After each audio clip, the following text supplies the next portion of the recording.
On today's show, Who had the more impressive homecoming? ATL's Dwight Howard or Chicago's Dwayne Wade? who are the bigger villains, the Dubs or the Clip? Should we be worrying about the Knicks? And 3 days in, Shmee days in, we're counting down the top 10 plays of the week. It's Friday, October 28th. The starter starts now.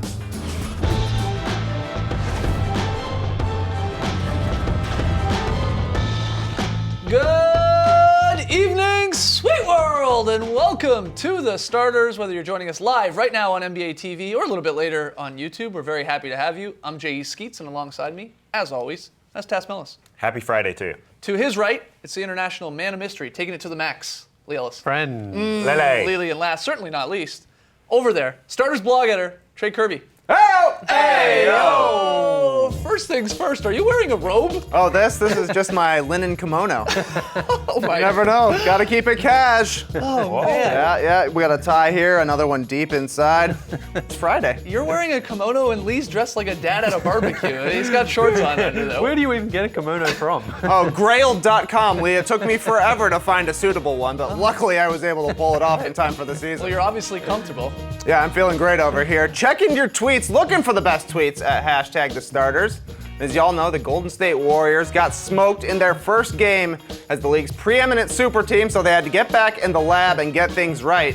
And as ESPN's Ethan Strauss found out, it wasn't just that game that Kevin Durant was using for motivation. When he was down at the Smoothie King Center shooting around, he was yelling, "They say I ain't hungry, and they called me a coward," while he was putting in work. Just a little extra motivation for Durant, silencing the haters. But it brings us to today's question. What do you say to yourself when you're shooting around? As we are wont to do, we took to the cage to find out. Say I'm hungry. I am hungry. Shaq can't guard me out here. Take a banana. They say I can only take a duck, Got 2 or 3 a day. High potassium. but I can hit the Jays all days. Come get you some, big man. I don't eat much. I have very fast metabolism. Cash. So we're the worst trash talkers ever. That looks like a terrible movie right there. Just eat a banana. Just eat a banana! But we want to hear from you, so let us know on Twitter. What do you say to yourself when you're shooting around? Use hashtag the starters. We'll see your best answers a little bit later. All right, we got a fun show tonight. Tass's worst of the week. We're going to count down the top 10 plays of the week, and we're bringing back a staple here from last year. It's time to play What You Got. Haven't played this, of course, in a while. If you're new to the show, Trey, he presents us with 2 related topics. We have to determine the better choice. The catch, though, there's only one right answer, and it's according to TK himself. So, Trey, what's our first one here? All right, Skeets, our first topic. Dwight Howard had the Fortress a-rockin' last night as he posted 11 points and 19 rebounds in a season-opening win for his hometown Hawks. Meanwhile, Chicago's own Dwayne Wade had 22 points, including 4 threes in his first game as a Bull. Who had the more impressive homecoming, Dwight or Dwayne? What you got? D-Wade. Easily D-Wade. First off, the game's on TNT. More people are seeing it. Bigger homecoming. And Sure. Dwayne goes 4 of 6 from three-point land. He hit 7 threes all of last year in 74 Right. games. He caught fire in the playoffs, but 4 of 6 last night. Got some help from his teammates as well from the three-point land. This is a team we were saying, look at these guys, Rondo, Wade, Butler. They can't shoot. How are they going to hit threes? Well, those 3 guys go 9 of 14. And we think, maybe the Bulls aren't going to be good. What type of squad is this? They get the win against what should be a good Celtics team. They're coming on a back-to-back. I get that, but a big win. Wade hit the game winner for all intents and purposes. But that's cost him $25,000. But that's why Dwight's, I think, is more impressive because that's fantasy land. Dwayne Wade's not going to hit 4 threes. I think Dwight Howard's performance is a little bit more indicative of what he's going to do this year. If Dwayne Wade's performance was a movie, it's the fantasy genre. And Dwight Howard's, well, this is a documentary because it's 11, 19, and 3 blocks. And Atlanta fans couldn't be any happier that he wasn't posting up and complaining about shots. He took 9 shot attempts and only 3 post-ups. That's what people were worried about with Dwight Howard coming into the season. Does he want to be the man in Atlanta? Yeah. No, this is exactly what you want him to do. You want him intimidating, blocking shots, rolling to the rim, attracting defenders. That is exactly what he is going to be. That is perfect. He also had a great first game with the Lakers, and he also had a great first game with the Rockets. I think this is a different era for Dwight Howard. No, you keep saying that, team you're number right. 4, past his 30s. It happens to us Well, all when we pass 30. We get old when we stop. Right. We're split on this. Where do you fall? I would go with Dwayne Wade because even though he was wearing a Bulls uniform, that was Miami Heat Dwayne Wade. Coming out late at the end, winning the game for them. He only had 22 points, but those daggers at the end just really felt like you were seeing Dwayne Wade back in Miami, where this is Jimmy Butler's team. He knows that. He's not trying to take that away from Jimmy Butler, but when the game needs to be won, he steps up. Also made a great defensive stop as well on Gerald Green when Gerald Green had the ball, sort of slapped it out of his hands, got the turnover, went down the other end and scored. I just love seeing vintage Dwayne Wade. How many games are he going to play this year? You know, he played 74 last year. That's a lot for him. Yeah. Hopefully he plays around that number. I think this is great for the Bulls, and I think he can keep it up. I think he's re-energized again being in Chicago. Both guys had great games in wins for both their squads. What's the correct answer here, though, Trey? I mean, come on. The correct answer is my close personal friend, Dwayne Wade. Obviously. Perhaps I'm biased, but 4 threes for a team that can't shoot. That's huge. Yeah, that's where you got your fashion advice from. Probably. Yeah, he actually mailed me this kimono. Yeah, exactly. Very, very kind of him. But moving on, the Clippers were back at it again, beefing and tussling with the Trailblazers in their very first game of the season. However, our very own Lee Ellis picked the Golden State Warriors as this season's biggest villain. So who's the bigger villain, the Clippers or the Warriors? What you got? I am going with the Warriors. You're going to stick with the Yeah, Warriors. but the Clippers are almost jealous that someone else has taken that title from them. They're like, hey, we're the villains. We want everyone to hate us. We want to thrive off that sort of energy and Right. emotion. But it's the Warriors. It's definitely the Warriors because they got killed at home and everyone's dancing on their grave already. They're not giving Kevin Durant any time to sort of settle in there to his new role in Golden State. They're saying, the Warriors, you know, they're not going to win it this year. The Clippers, let them have it. Just let the Warriors take it. The Clippers, they should really enjoy this role as being somewhat sympathetic by the rest of the league. I think the Warriors just are too likable to be the villains. And I don't think the Clippers can be the ultimate villain because you got to win to be the villain. And that's why the Warriors makes a lot more sense. I think the Warriors are just too likable. And the Clippers just play that instigator role very Yeah. well. You saw it in Yes. night number 1. and I think the Clippers embrace it as well. It's us against the world. And it's easy to forget how good those guys are and how good Blake Griffin and Chris Paul are until you see them operate. Yeah, after the game, you talk about that Blazers-Clippers game, which was chippy. It got very chippy. Chris Paul, he told David Aldridge, we know we're not one of the most well-liked teams in the league. We talked about embracing it. Seriously. So it's the Clippers. I mean, people want to say it might be the Warriors because they added Durant after winning 73 wins and they blow the 3-1 lead in the finals. It's the Clippers. They whine more and they flop more. And people hate those two things. They had more motivation. And they're talented still. So They had more motivation last night because the Blazers knocked them out of the playoffs last year when the Clippers got injured. So I think they were just more at it last night. They wanted to prove a point. But it's going to be the Warriors this season. Well, Trey has These two the teams answer. are going to have a good rivalry Yeah. this season, too. They play each other pretty well. Yeah, Trey, what's the answer? Yeah, it's the Clippers. It's Like you guys are Clips. saying, they've been doing it for such a long Yeah. time. Steph and KD, they're just new villains, not super villains Yeah, like right, the right. Clippers are. But our final topic is a weird one. Boris Diaw recently told GQ magazine he would definitely 100% do a one-way trip to Mars. But here on Earth, Kevin Garnett said he'll be joining Inside the NBA starting next week, and he's bringing his cuss button with him. What's the better story, Boris on Mars or KG on TNT? What you got? They're both good. It's KG on TNT is a far better story. This Boris Diaw story has been happening for months. He's been talking about going to Mars for a while. For a very long time. And it's not going to happen for a very long time Right. either. Elon Musk will get us there. I knew you were gonna He's going to get us there. But it's not for several years. Yeah. And there was actually an MBPA story about Boris Diaw in, I think it was earlier this year. Mm-hmm. And I tweeted Boris. We had a little exchange. I said, Elon Musk can get you there. Yeah. He responded to me. This is a story now. Old news. Here's the tweet. This is us talking. Boris said, I received a lot of nice messages from that article. Thanks. If you know someone has a rocket, let me know. I said, Elon Musk does. Boris Diaw said, thanks for the intro. Any chance you can help me? So we're working on this. We're working on the introduction. KG to TNT is huge, huge news for us. I got to agree with you that KG's. I'm excited to see hopefully Boris Diaw go to space and go to Mars. But KG, I think, could be one of these guys that's just perfectly suited for a broadcast role. For two reasons. One, he was a quote machine when he played. I mean, he's one of the best quotes of all time. He's got the weirdest analogies. He speaks his mind, of course. And the second thing is, he doesn't seem to be one of those guys that'll be, because some ex-players, when they become analysts, they become a little afraid to talk about some of the guys they played with.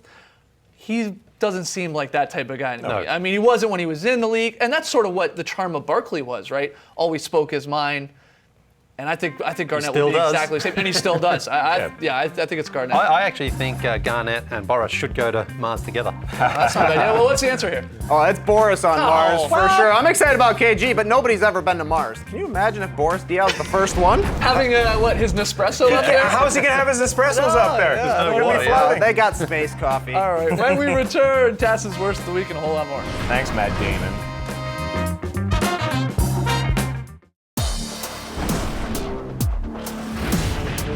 Welcome back to the Starters. Now is the point in the week where we hand out the dishonor to someone in the NBA family that has done wrong. In the eyes of the starters, it's time for Worst of the Week. Ladies and gentlemen, the worst of the week. This week's Worst of the Week is Knicks point guard Derrick Rose. Now, this has nothing to do with the trial he was recently in. This has to do with basketball. Sort of. Tuesday, opening night, Cavs destroyed the New York Knicks. Rose, right after the game, after one game, brought up how uncomfortable he is with the triangle offense. Quote, "Of course I want to pick and roll every time down, but with the triangle, you got to get used to it so it's not that foreign." He sounded so envious of the team he just lost to. You see with Cleveland, they run pick and roll the entire game and create mismatches and closeouts, and them driving the ball and making someone else commit and pitching out for a three. It's one game, Derek, and you spent the majority of training camp away from the team attending trial. But this Worst of the Week has nothing to do with that court case, Tass. Oh yes, Tass, that's true. But there's more. I can't help it. Rose, one more time. In the triangle, sometimes you're going to the corner as the point guard. That's tough sometimes, going all the way to the corner and kind of waiting to see what they're doing on the initial side of the triangle. You have to wait for the ball to come back to you. It's one game. And going all the way to the corner so you can spread out the defense just makes too much sense.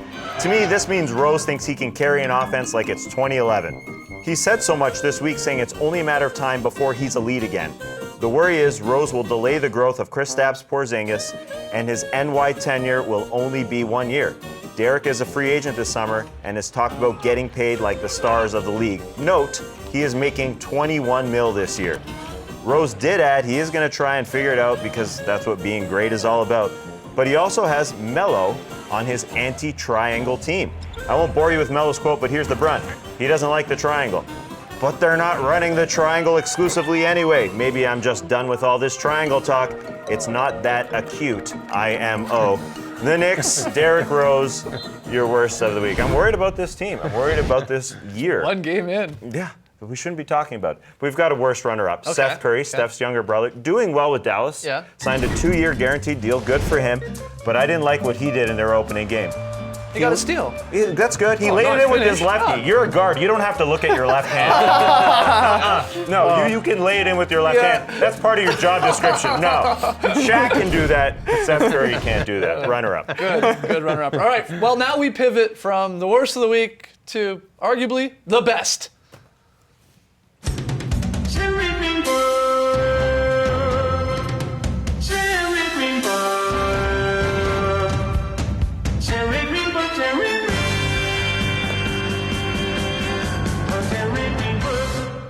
Jared Greenberg, there he is, live in New Orleans. Jared, how are you holding up 4 days in to this 10 before tip road trip? You're going to the 5 games in 5 cities in 5 nights.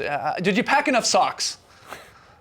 That may be a problem, but I think strategically we did this right with New Orleans here on day 4. We started to get a bit fatigued leaving Chicago, but you get off the plane here, and I had totally forgotten that it's Halloween weekend. I don't know if you know anything about New Orleans and Halloween weekend. We'll leave it at that. But I do want to thank the great people of Chicago for not flooding the streets and the highways last night, because we made an epic journey from United Center to O'Hare Airport, which could take up to 2.5 hours some nights. We went in rush hour, somehow, some way made it, made our flight, and we're here now. So we've avoided any real problems with the travel. We still have one more stop to go to get to San Antonio tomorrow, but that should be, knock on wood, relatively Yeah, easy. I was going to say, don't jinx yourself there. All right, well, one of the biggest shocks from NBA opening week, I think is needless to say, is the Warriors getting crushed at home by the Spurs.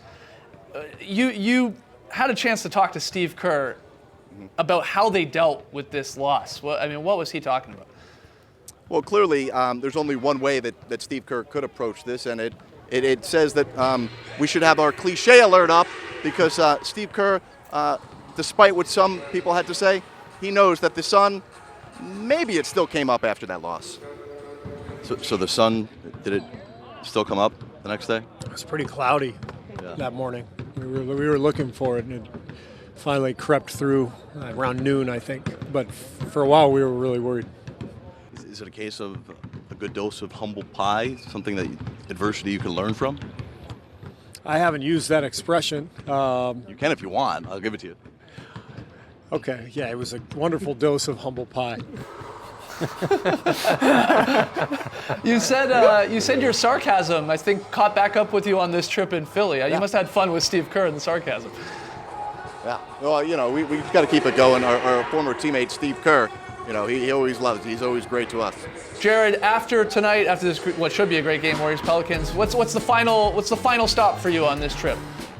Well, we're going to get you set for the first NBA TV live game broadcast of the year. We'll be in San Antonio at AT&T Center, where it's going to get weird. If you thought Halloween in New Orleans is weird, tomorrow's really going to be strange. First time since 1996, the Spurs are going to open up their season without Tim Duncan on their roster at home. And while they're 2-0 and have gotten off to a great start, it's always wild to see the guy who his game has been most compared to Tim Duncan, Anthony Davis, play the Spurs. We'll see that tomorrow night. They've had some epic battles over Davis's first few years in the NBA, and we'll be in San Antonio tonight to see Davis face the Tim Duncan-less Spurs. Looking forward to it. Jared, thanks so much. We got to take a break. Lots more still to come here on The Starters. In fact, when we come back, we're going to count down the top 10 plays from just the past 3 days. We got enough? Still good. Anything is possible, said Kevin Garnett. Come on back.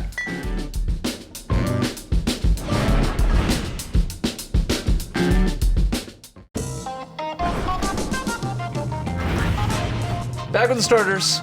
We asked you earlier in the show, what do you say to yourself when you're shooting around? Do you say just eat a banana like Lee Ellis does? Some of you have chimed in on Twitter. Trey got a few of the best answers. Yeah, Jeremy says, please, no more brownies! Please, no more brownies! No guarantees in this kimono. Super easy. Ibrahim says, they say I'm bad. I am bad, and I will miss this shot. Gotta be positive. But Kevin says, confidence, baby, confidence! Right, Kevin. I think you're gonna like this one. Nathan says, props to Skeets on having the best stroke. Thanks, man. You got that jumper? Yeah, 3D says, get that goose up there. Get that goose up there. Goose up there. All right, keep those tweets coming. What do you say to yourself, like KD when you're in the gym, to hope your shot gets in? Okay, we got only, 3 nights of basketball in the books? Mm-hmm. You think that's going to stop us from doing a top 10 plays of the week? Never. Do you think so? Never. No way. Let's do it. Number 10. We start with Father Prime, Dwayne Wade. In his debut with the Bulls, when he wasn't hitting threes, he was doing this. He's a real old man there, just getting a layup there. He used to go up and dunk on dudes. Now he's just floating it up there and getting the foul. Yeah, and one. How many times are we going to call him crafty this year? That was nice. At number 9, LeBron James. He's not Father Prime. He says he feels better than he felt when he was 19, and he looks it. Yeah. Split the D. He's spry. He was so spry in this game. Put D in quotation marks. Yeah, there. just throws Yeah. 2 guys off of him. And he's doing it in pajamas. At number 8, Rodney Hood up to no good. Smash! Oh, wow. This dunk shocked a lot of Jazz fans. You don't see this from Hood Yeah. all that often. Wow, he got up there. He shocked himself. Yeah, woo! At number 7, there's a lot of 7s. 7-foot Jonas Valanciunas on 7-3. Boban! Wow, a lot of That height. was great. He gets him up in the air, not very high in the air, but he gets him up and then throws it down on him. Yeah. And he's lucky he didn't get injured right there. Oh, yeah. Don't bite on the pump fake, though. He never shoots it. Everyone falls for it. I know. At number 6, Willie Cauley Frankenstein. We're going to listen up to Halloween. Yeah, he introduces Suns rookie Marquise Chris to the league. Hello. He gets Marquise up there. tries to pull out of this right Yeah, at the he end. bails, right at he the bails, end. he Too bails. late. Smart. Guess you could say he christened him. You could. At number 5, Jonathan Simmons worked his butt in the D-League, now had a great opening night against the Golden State Warriors. What a chase down. I love how he timed his run there. Perfectly. Spectacular. 20 points in this one. That block was beautiful. At number 4, LeBron's sexy, not solid, Oh, man. one-handed bounce pass to the backdoor cutting J.R. Solid Smith. can be sexy. No, the league gave this very solid play 2 thumbs up Bounce earlier in pass, the a week. layup. That's sexy, man. That's Too not sexy. solid. Too sexy. At number 3, more dunks. We're just packed with dunks in the first 3 nights of the league here. Lance Stevenson. Ooh, make him dance, Lance. It's on the Pellies. He was one of the better Pellies in this game. Oh, I dunked it. Might as well groove it on the rim there. He really does dance on the rim there. All right. Found my dunk. Found my flow here. Here we go. On Kenneth. Yeah, right on Kenneth Faried. Good dunk. At number 2. Okay, it's not a dunk, it's a block. Hassan Whiteside gobbles up this shot from Peyton. Is that a block or a steal? That's the definition of give me that. Basically blocks it with his elbow.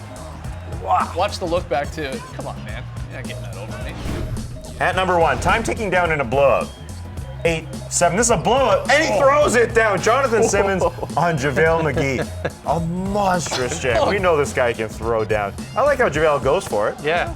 I like how he doesn't want to take the 24-second violation and run The out the Spurs clock. bench doesn't know what to do. Are we supposed to jump up in a 30-point blowout or not? Huge, huge. All right, we got to take one more break. When we come back, Lili's very solid play, which will probably be just be in the top 10 next week. Who knows?